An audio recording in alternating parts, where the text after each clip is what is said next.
I'm embarrassed to be around you. Get out, you jinx. Amy has always been sharp-tongued since we got married, but this time she went too far. I clenched my fists in frustration. That's no way to talk. I'm not a jinx, I protested. Then my son spoke up with a look of utter disdain.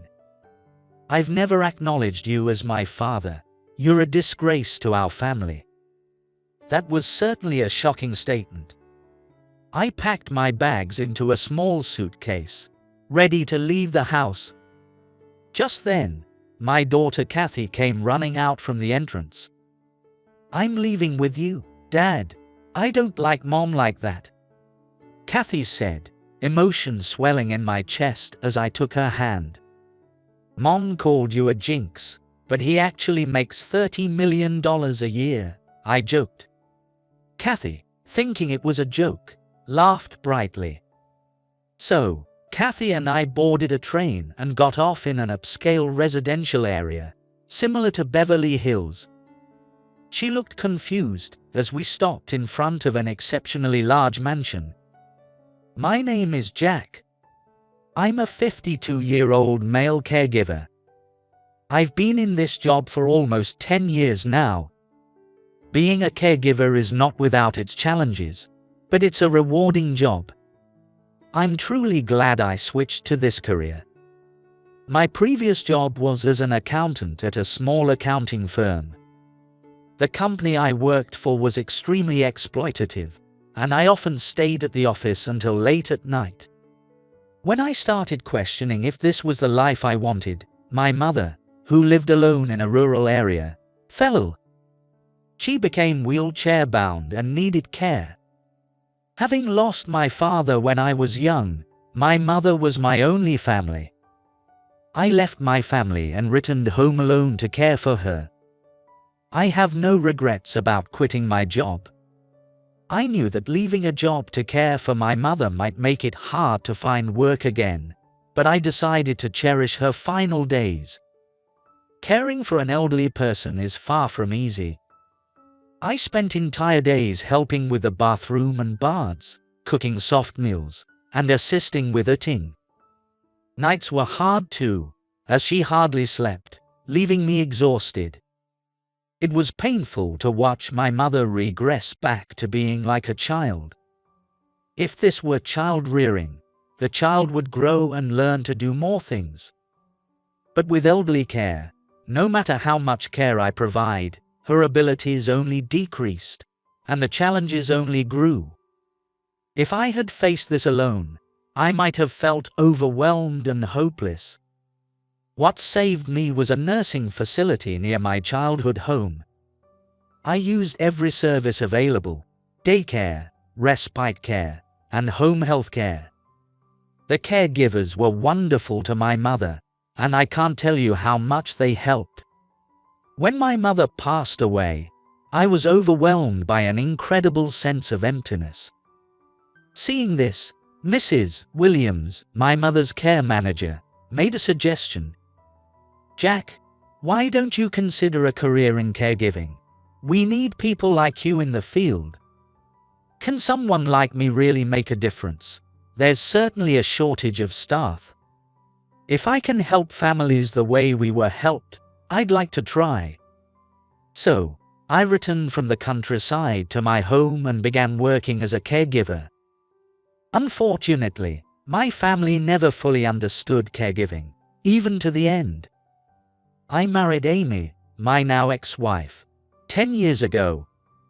Back then, I was still a salaried worker, and my income was high due to all the overtime I did. We met at a social event for people in their 40s. Amy was previously married, and her son Tim was 10 years old at the time. On the other hand, I had always been single and had a strong desire for a family. Amy would sometimes tearfully tell me about divorcing soon after Tim was born and the struggles of being a single mother since. She couldn't secure a full-time position, working clerical jobs at various companies on a temporary basis, unable to lead a stable life. She was a bit on the plump side, which I found charming, and she had a warm smile that seemed to envelop everything. "Jack, you always wear such worn-out clothes. Would you like to go shopping with me sometime? I'll pick out something for you," she offered. "That would be great. I hardly ever buy new clothes. I always think they can still be worn." At the time, I thought Amy had created an excuse for us to go on a date. We met at the station and went from store to store, buying clothes and accessories. I did look quite stylish by the end, but it had cost me a pretty penny. Then I was taken to a fancy salon where I was coaxed into getting a haircut, perm, treatment, and dye job. All finished, the mirror showed little change that I could see, leaving me wondering what all had been effective. Later, I found out that the salon was run by a friend of Amy's. She had brought me there hoping to help the salon a bit. Looking back, I might have been a bit anxious. Things were going well with Amy, and I started to think this might be my only chance in life. They say love clouds your judgment, and that was certainly true for me. I saw Amy as more beautiful than she really was. Tim was already a cheeky boy by then, but I tried to see it as youthful vigor. However, Tim showed no respect towards me. Still, I thought things would change once we became a family, so I proposed to Amy, and we married. My mother, still healthy at the time, was thrilled that I finally got married. But Amy, who always loved the high life, began to spend more and more, and even quit her job on her own. The pay was so low with my temporary job, it wasn't worth it, so I quit. "I want to be a stay-at-home mom and focus on raising our child," she declared. Soon after our marriage, our daughter Kathy was born, and I felt we had truly become a family at last. Kathy is a sincere girl and has become very attached to me. I worked harder than ever, sometimes pushing myself until I felt unwell. I experienced numbness throughout my body and occasional dizzy spells. I managed to get by day to day, somehow fooling my body. Then, when I started caring for my mother, I went back to my childhood home by myself. Surprisingly, once away from my family, the unexplained numbness and dizziness disappeared completely. After seeing my mother through her final days and returning home, Tim was in college, and Kathy was in 5th grade, and Amy, using up my savings, had been living a life of luxury. When I returned, Kathy came running up to me. "Dad, welcome back. Thank you for all your hard work." "I'm home, Kathy, thanks. By the way, where's your mother and Tim?" "They went to karaoke, even though they knew I was coming back." Only Kathy welcomed me. Amy and Tim did not even acknowledge the hard work of the 5 years I spent caring for my mother. After my mother's caregiving, I became even more frugal. I don't mind being ridiculed for wearing worn-out clothes. Amy and her son always seem to need money, and now that I'm in caregiving, I don't earn as much as before. I have to be frugal and manage my finances carefully. I also want to save for the future. And from experience, I've learned that eventually, everyone will need care. And when that time comes, money becomes crucial. My mother managed to receive care at home, but there are limits to what family caregiving can achieve. Honestly, it's expensive if one ends up in a facility. It would be ideal if the person's pension could cover everything, but we're not in an era where taxes provide that much. Then, you have to dip into savings and make sure they are cared for until the end. It doesn't put a burden on the family, so I think it's the best choice. That's why I'm still working at a care facility today. The facility where I work mainly provides day services and short stays. Day services involve spending time with the clients from morning to evening, doing recreational activities and such. During this time, families are relieved of caregiving duties and can enjoy some peace. Short stay is a system where clients stay at the facility for a few days. Like day services, it provides caregivers with some free time to refresh both body and mind. Every morning, I bike to the facility, change into my uniform, and start my work. There, I've particularly bonded with a woman named Anne, who uses the day service 3 times a week. I call Anne Mom, and she calls me Jack. Anne is a very intelligent elderly woman, but she has mobility issues and lives in a wheelchair. I devote to Anne the care I feel I left unfinished with my own mother. Anne lives in a mansion, which was recently made fully accessible. Seeing wealthy seniors like her, I am reminded that, in the end, money is indeed what you can rely on. Anne has come to trust me completely, telling her friends at the facility, "My son takes such good care of me." "Jack, I'd like to get some fresh air. Can you push my wheelchair?" she asked. "Of course, Mom, the weather is nice. Let's go out to the garden," I replied. Our natural interactions always bring smiles to my colleagues' faces. One day, I discovered that the account I used for living expenses was completely empty when I went to update my bank book. It was only mid-month, and my next paycheck was still far away. I immediately pulled out my savings book and confronted Amy with it. "What's going on? Why is the account empty? It's only the middle of the month," I demanded. As I glared at her, waiting for an excuse, Amy defiantly shrugged it off. "You say it's for living expenses, but it's never enough. I only have access to this one account, even though we have other savings. Of course it runs out quickly. I've deposited enough to cover expenses for the 3 of us. You're just spending too much," I countered. "Do you expect me to always wear rags like you? Being with you is embarrassing. Get out, you jinx," Amy retorted, her words as harsh as they were when we first married. This time she had gone too far, calling me a jinx when I'm the only one bringing in money. Frustration clenched my fists, and I struggled to find the words. "There's no need to speak like that. I'm not a jinx. I'm working hard as a husband and a father," I managed to say. Then Tim, with utter disdain, spoke up. "I've never acknowledged you as my dad. You're a disgrace to our family." That was truly a shocking statement. From there, it was just a trading of insults. We vented all the frustrations we had been holding back, hurling insults at each other. Who do you think has been working tirelessly to support this family? It's sad that all I get in return are such words. Of course you should earn. I had to do all the housework and childcare. Do you know how embarrassing it has been to walk beside you? I'm not Tim. But it was just shameful.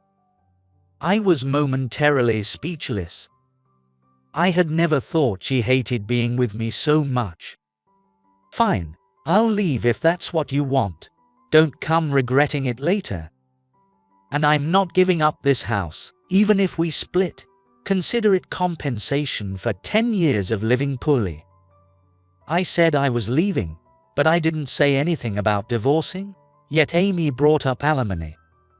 She must have been thinking about divorce for a while. At this point, it seems impossible to continue together. We've been married for 10 years, but 5 of those years were spent living separately due to my mother's care. During that time, it's true that our household was divided. However, I gave her more than enough money for living expenses, thinking I was causing her hardship, but perhaps that was a mistake. The account Amy handles would be empty by the end of each month. But I convinced myself it was justified, because it was the most expensive period for Tim and Kathy's education. And for Tim, I am apparently a disgraceful father. If that's the case, there's no point in staying together, and leaving the house would naturally lead to divorce discussions.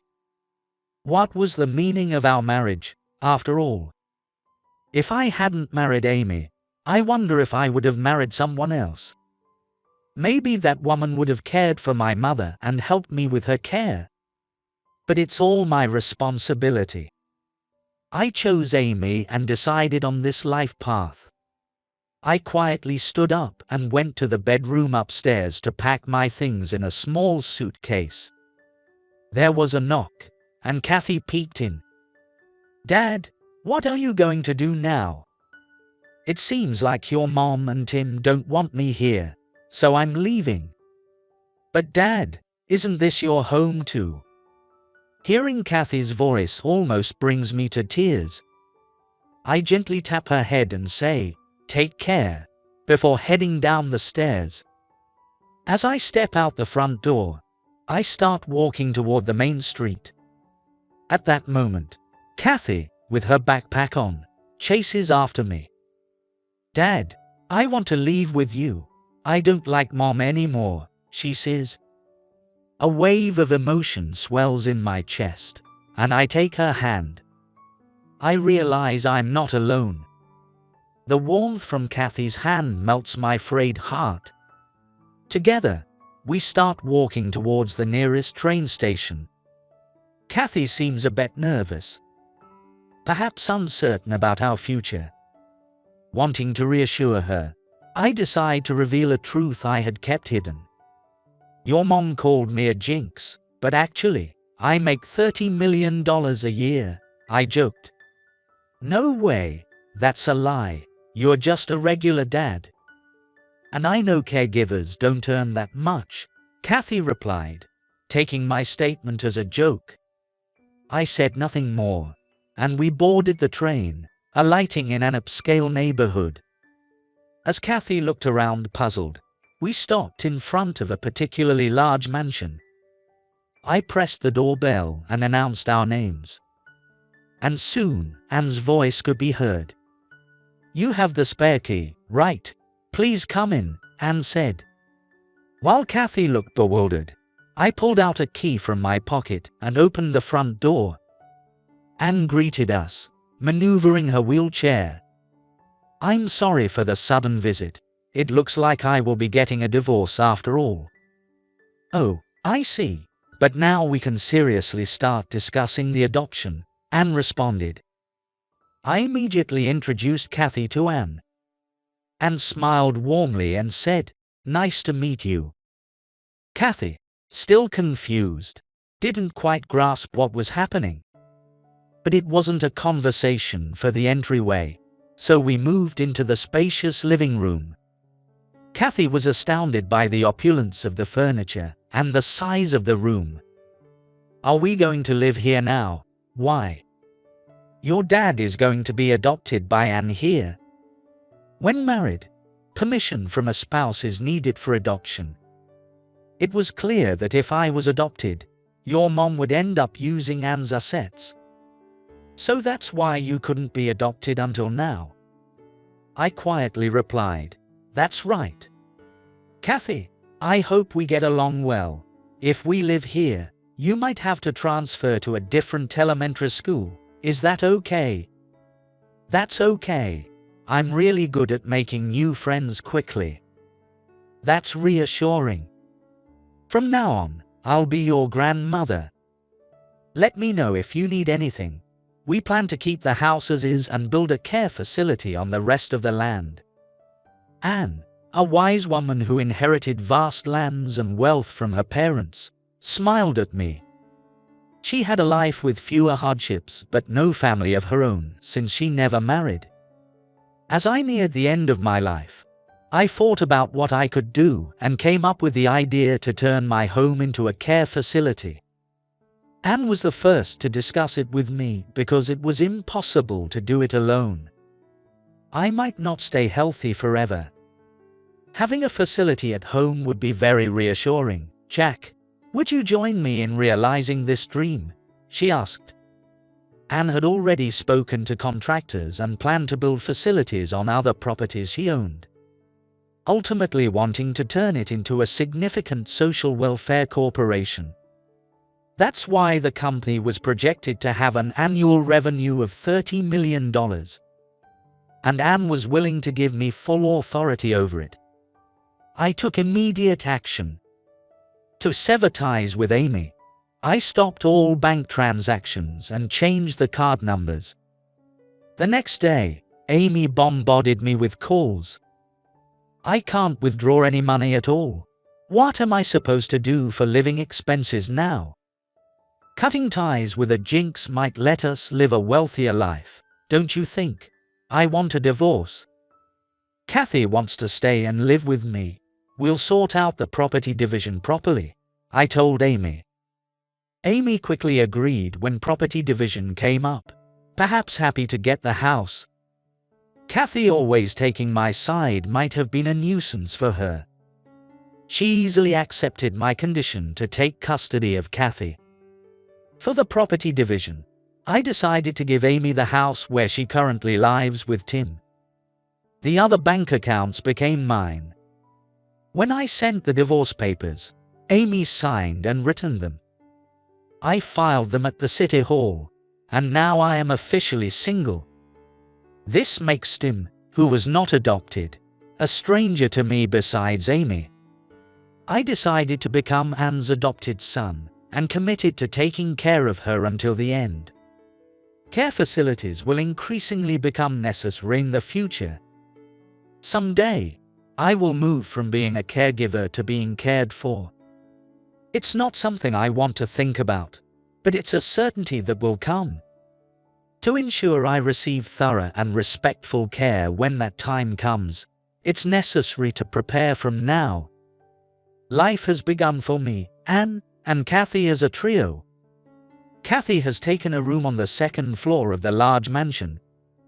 Anne had already set it up with a luxurious carpet, charmingly colored curtains, a beautifully shaped bed, and a high-end study desk. It feels like a dream come true. When I decided to follow you, Dad, I thought we'd end up in a tiny, bathless apartment. It's like I've become the main character of a story, Kathy said. Knowing that Kathy followed me with such resolve deepens my love for her even more. She calls Anne grandma and takes care of her often. Anne is moved by Kathy's compassion, sometimes even shedding tears of joy. Choosing a life without marriage, I thought I'd never have grandchildren.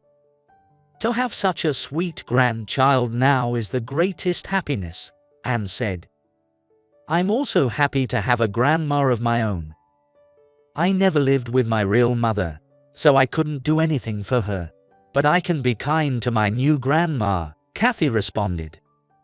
When we chose Kathy's name, we envisioned that she would have a beautiful heart and grow to be a beautiful soul. Now I have to say, she is definitely living up to her name. Kathy has seen me involved in caregiving and now thinks she might want to follow in my footsteps in the future. While this makes me happy, knowing the harsh realities of caregiving, I also feel anxious about her future. That's why I make sure to discuss both the good and bad aspects of caregiving openly with her. In reality, the salary is low compared to regular jobs, yet it involves quite heavy labor. Despite caregiving not being volunteer work or merely a service industry, there are users who misunderstand this and act arrogantly. I'm glad you're interested in caregiving. But remember, it's not always a job where you're thanked. There are night shifts, and the pay is low. You should know the good and the bad before deciding on your future, I explained to Kathy. Honestly, I hesitate to entrust my own care to Kathy because of the 5 years I spent caring for my mother. Ideally, I'd go swiftly without prolonged suffering, but I don't know what lies ahead on my path. I plan to extend my healthy years as much as possible by watching my diet and keeping up with exercise. Just as we were getting used to our new life, Amy tried to contact us again. Apparently, she's been having a tough time financially since the divorce. Meanwhile, I have become the adopted son of the wealthy Anne and hold the rights to a vast fortune.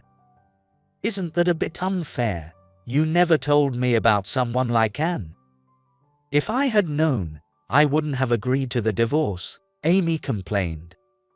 I thought you would probably try to get your hands on Anne's money too. The divorce was partly to prevent that, I responded. I'm sorry for calling you a jinx. So, can't we live together again? I've changed my heart and will dedicate myself to you, Amy pleaded. The idea of Amy dedicating herself to me seemed like a joke. I respectfully declined. Unfortunately, I'm not interested, Amy.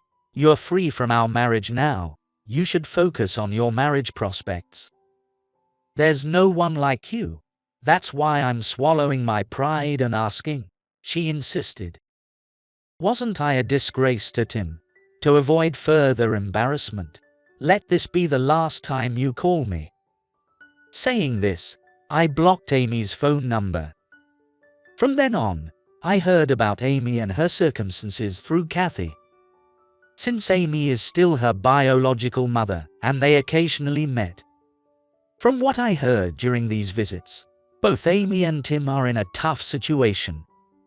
Firstly, Amy had completely run out of savings and decided to sell the house she had received to support her living expenses.